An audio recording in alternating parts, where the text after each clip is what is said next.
Hello and welcome to UKVersus. Today we're going to be talking about Devil Jin, the absolutely stunning looking card that will be available at the Star Championships. So get on UGN, go find where your Star Championships are. They're going to be happening in October because these cards are not only regionals legal, but absolutely amazing. We're not going to be talking about Link today, we're not going to be talking about Paul, and we're not going to be talking about Marshall. Today we are talking about Devil Jin. What does Devil Jin do? Devil Jin is a 5-hander with 35 health on the Chaos, Evil, and Fire symbols. He has two very good abilities that could be very powerful if they are used correctly. A once per turn response, where after you check an attack, you add that attack to your card pool, and then your check gets +1 for each attack in your card pool. So if you play your first attack on a 5 and you check an attack which has a 3, then you can add it to your card pool. You have 2 attacks in your card pool, so that check becomes a 5, meaning you pass it. Then, using the enhance, you can take 1 attack from your discard pile,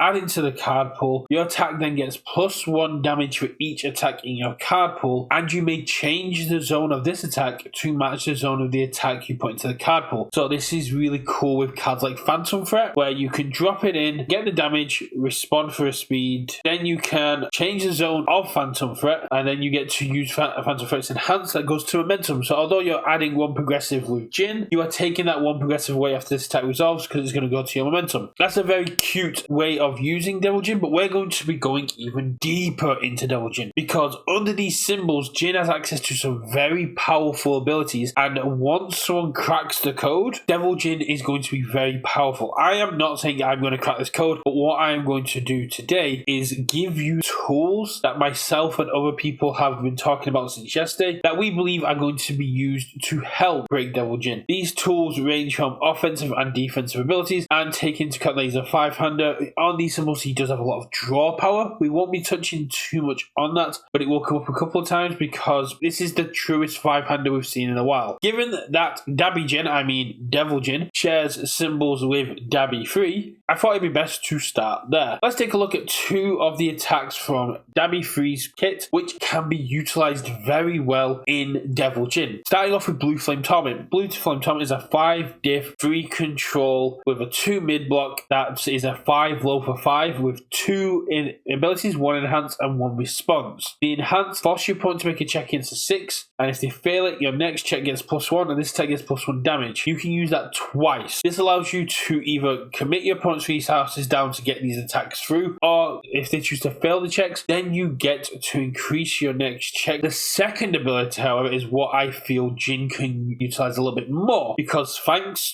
to the response, which is a card pool response, if you add it into your card pool with Jin, you can use that card pool response. The response is after your opponent makes a check, spend 1 momentum. That check gets -2. That could be to build, that could be to attack, that could be to block. That just basically says you don't get to do it. And thanks to Devil Jin, we can add that in our turn, we can add that in our opponent's turn, and if we have the momentum, we get to go, we get to mess with your check. Let's go. Essentially, it's a breaker 2 you can activate yourself, which is a lot hard to play around. So Blue Flame Torment, very, very powerful in Devil Jin, and I do expect Devil Jin to be running that a lot. Blue Flame Immolation, however, is a card that we have talked about before when we were talking about the Machine Gun Compress combo, but it hasn't really come up a lot since. This card has a double utility within Jin. It's a 5-diff, high for 5 with a 3 control and a 2 high block. It has 2 abilities, once again another response and enhance. Both of these abilities allow Jin to apply additional pressure in a very weird way. Starting off with the enhance, this is a card pool enhance, and it basically says check a 5, this attack gets +1 speed, +1 damage, but you pay a life to activate it, which is always a pain. This attack has a deadlock response, which says when you pay life for an ability, your opponent burns 1. So if your opponent goes into deadlock, Jin gets to pop off because you can play an attack, you can bring in Blue Flame Immolation from your discard using Jin, and then you can go pay 1, check a 5, this attack gets +1, and then if they're in deadlock, you go, oh, and you burn 1. Or you can put in multiple Blue Flame Immolations and you can just go, yeah, I'll burn 1, you burn 2. It basically says to your opponent, I can't go into deadlock because Blue Flame Immolation is a real threat in Jin, and that card pull enhance means that even if we're playing a Vile Seizing, a Blue Flame Torment, a redacted card that I'll go into a little bit down the line, which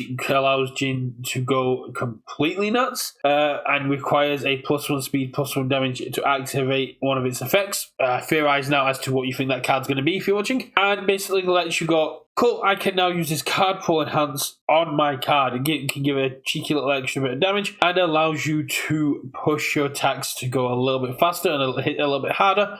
And thanks to being a 5-hander, we do have 35 health, which means that we have a little bit more life to play with. Sticking with card pull interactions, Evil has a bunch of them. These are cards that have effects that allow you to use them from the card pool. A great example is Sticky Ball Whale, which basically says if your opponent has 2 cards in their card pool at the end of your turn, you get to pick it up and put it in your hand. That means you get a +2 mid block with Breaker every single turn if your opponent has 2 cards in their card pool. That is huge. That is basically you just going, yeah, I get to basically keep stacking my hand. It lets you be a little bit cheeky and say, I'm going to be a 6-hander once I hit my discard, but it's not as, Jin is still a true 5-hander. He doesn't have this ability on face to pick up cards like Beast Titan and other 5-handers. It's just a very cool interaction that basically your opponent goes, do I want to block the second one? The Sticky Ball Whale's there, and he's just going to pick it up and give him extra blocks. So it makes your opponent go, I'd rather take the damage than give you extra resources. It puts more pressure on your opponent's mental load, and that is exactly what you want to do with a character like this. You want to be pushing and letting your opponent see what you're putting in your card pool and having all these extra options, all these extra abilities that get to pop off. Speaking of extra abilities, we then get to look at cards like Featherstorm and Titan Armbar, which give you plus speed and plus damage respectively, with Featherstorm having an enhance that lets you get +1 speed, and Titan Armbar just basically saying your attacks get additional damage. Let's go, let's pop off. We can do some serious fun things with that. And if we're running a Featherstorm, we might as well run Hawk's Feather.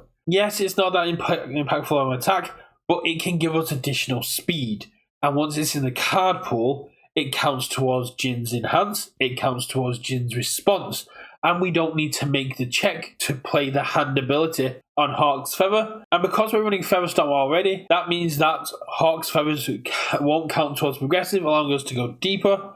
And we can also run Feather Rush. Because we're going to be putting so many cards in our card pool, we can have this ignore progressive difficulty and be played on a 4. This gives us a free high for 5 on a 4 check later into our string, possibly as our third attack, as we'll then have 4 in our card pool, and that means we still have 2 cards in hand. You completely mess with the interpretation of this game by getting to do stuff like this.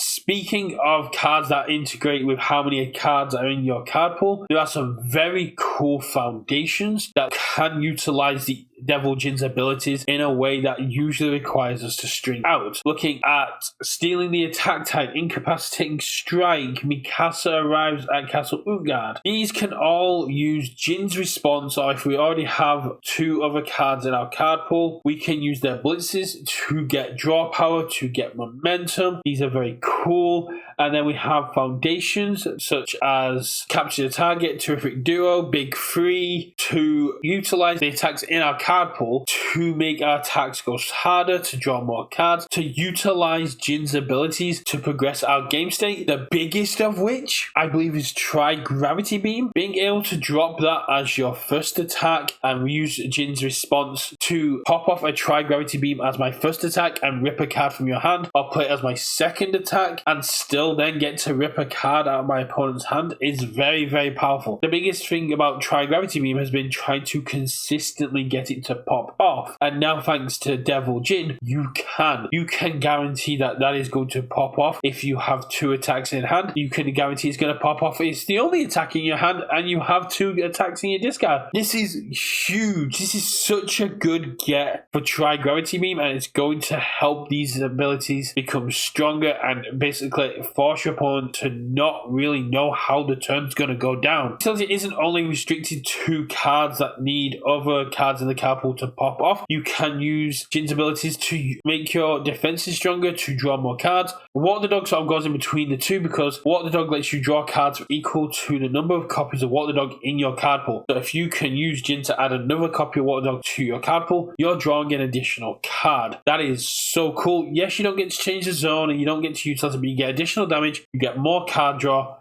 That is so powerful. That is so good.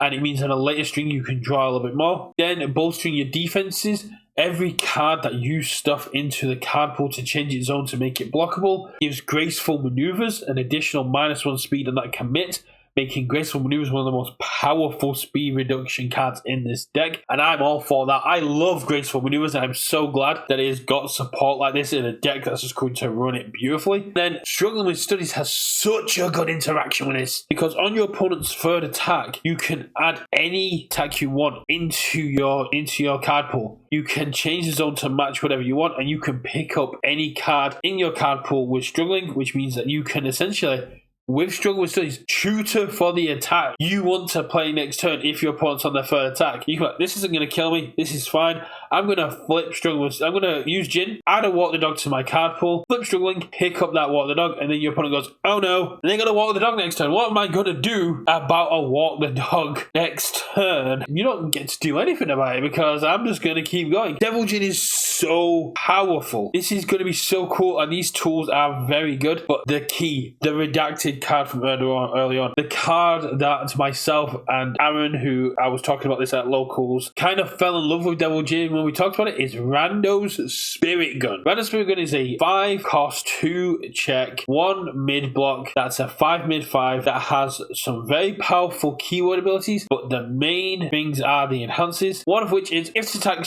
has received a speed and damage bonus, it gets +2/+2. That's cute, that's powerful, and in this deck can make a big difference, because you're talking, if you can give an additional speed with point blank shot or immolation, you're talking about an 8, 7, 8, 9, 10, 11, depending on how many attacks in your card pool. Most likely going to be a 7, 9 most of the time. And then you get to use the other enhance, that if there's an attack or face down card in front of this card, you can use your printed once per turn abilities a second time. This means that you get to use Devil Jin's response twice. This means you can go on a 4, on a 6 for randos, add 1 in, and go, cool. I now have +3 to a check whenever I want to fire it. And then I have +4 or 5, depending if I want to use Jin's ability again to increase damage, to my next attack. Even with 4 cards in my card pool, if I want to play a Vile Seizing, if I check a 3, respond Jin, that's +5 to a 3, that's an 8, which means I'm committing 1 with 5 cards in my card pool, and I get to just go, commit 1, pass it, and they go, oh, yeah, that's a thing. It's like, yeah, that is a thing. That is huge, that's so cool. Rando's Spirit Gun is going to be the crux of the deck. And usually the biggest issue is with Rando's Spirit Gun is that 2 check. It slows you down, it makes you play a little bit more conservatively. Devil Jin doesn't care about that. If you check a 2, you go, cool, I'll add it to my card pool and I'll pass the check. If you check multiple 2s on your turn, that's just bad luck. That's just part of the game, man. Rando's Spirit Gun getting to renew our character's ability. Rando's Spirit Gun getting to boost itself up. I think that is the key to unlocking Devil Jin's powers. You can play on Chaos, you can play on Evil, that's fine. The exact same things with Blue Flame Torment and Blue Flame Immolation. You can play them on Chaos, you can play them on Evil. Other card pool stuff like Hawk's Feathers, Featherstorm, Point Blank do require you to build on Evil, and I think Evil might be the way to go. But I have heard some good rumblings from some of the players that Chaos is very, very powerful. And with Walk the Dog being as powerful as it is, being able to utilize that in more unique ways does seem very good, especially for a 5-hander. But I think randos is the key. Utilizing randos and getting that double response is going to be huge. Devil Jin has got amazing defensive potential, has the health total to take some hits, and using these offensive and defensive card pool abilities in Foundations could become a massive contender. I don't think there's many players that know how to handle a situation. I can't really think of any other characters that have utilized abilities like this, and I am so excited to see what people cook up. I expect to see this at regionals. I will be following up with my friend Aaron, who is definitely playing this at regionals, and for me, I really hope he gets paired into Michael, who we had on, who was talking to us about Jin and Tekken 6, because I would love to see a Jin versus Devil Jin match, and that would be so hype. Out of the 4, Devil Jin looks the best and requires the biggest brains to solve it. I'm not going to be able to solve it. I like the time, I like the ability, but I know other people will. And hopefully, if you're looking to crack Devil Jin, this and the inspiration to do that. What do you think? Is this just cope? Is this just people looking at a card that is not good and putting their own potential into it? Or is Devil Jin completely busted and you've already figured out how to break it? Let me know. I'll catch you on the next one. Have a good one.